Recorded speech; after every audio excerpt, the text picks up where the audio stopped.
went to go see a few movies this weekend. At the top of the list was Mean Girls, a reboot of an old classic where they fixed the problematic parts of the original version.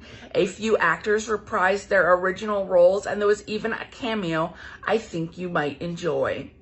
The choice of John Hamm as the gym teacher was great. He was very hilarious. There is no lewd sex scenes nor gratuitous violence, so this might be something you'd want to share with your older child. It is still not appropriate for younger children, as there are hints at such things. The only problem I found with the movie was that they hinted at the character's red hair, the main character, and the main character didn't seem to have red hair to me. I must warn you against the Book of Clarence, and not for the reason you might think. I don't really believe it's actually blasphemous. There were lots of people in and around the time of Jesus who claimed to be Messiah. However, this film is pseudo-woke, Afro-Centric, Black Pride BS. It's essentially something that looks like critical race theory, but what it really is an attempt to tell real Jews that they have no connection to their own history, heritage, and homeland because real Jews were black.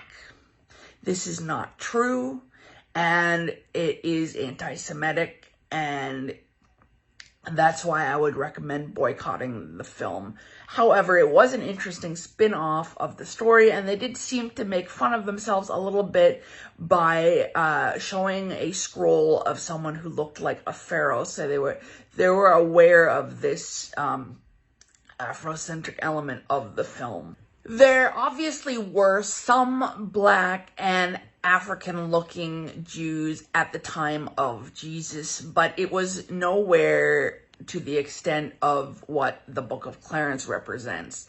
In the Book of Clarence, all the Jews are black, all the Romans are white, and I felt like that was incredibly anachronous and anti-Semitic. Lastly, I went to go see a film called Night Swim. The people behind me in the theaters actually said they did not really like it at all. I felt like they could have gone a lot more cheesy and a lot campier than they did, so it wasn't too bad for me. It was based on a short story where they didn't seem to explain very much, and even in the film, they basically said, we don't know, nobody really knows, and I felt like to make it a film adaptation, they could have added explanation. I think it was indie because someone named Bryce McGuire had about 3 or 4 credits in the film. Their special effects weren't too terrible. Their storyline was pretty interesting, I guess, considering they didn't fill out enough details. Family too poor to afford a decent home finds a great deal, and then something mysterious awaits. Practically the formula for a horror movie, and that's exactly what this one was as well. It's up to you. I wouldn't give it a thumbs up. I wouldn't give it a thumbs down.